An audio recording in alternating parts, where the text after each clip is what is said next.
Hello friends, আমি Nila. Good morning, welcome to my another mini blog. আজকে সকালটা খুব সুন্দর ছিল, রোদময়, একদম ঝকঝকে ছিল।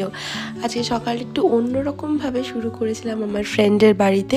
গ্রিন টি দিয়ে স্টার্ট করলাম সকালবেলাটা। দেন তারপরে মুখে ফেস প্যাক লাগিয়ে নিয়েছিলাম, বিকজ গ্লো ইজ ইম্পর্টেন্ট, আর সামনে পুজো আসছে। দেন ও সবজি কাটাকাটি করছিল, কারণ ও রান্না করবে বলে।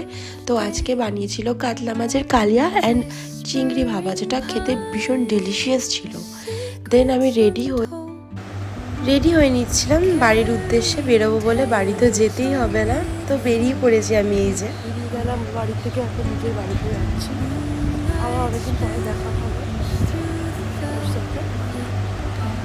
Bye bye. বাড়ি পৌঁছেই আমি জিমের জন্য রেডি হয়ে গেছিলাম। পৌঁছে গেছি জিমে, কারণ জিম ক্যান্সেলটা করা যাবে না, এটা ইম্পর্টেন্ট খুবই।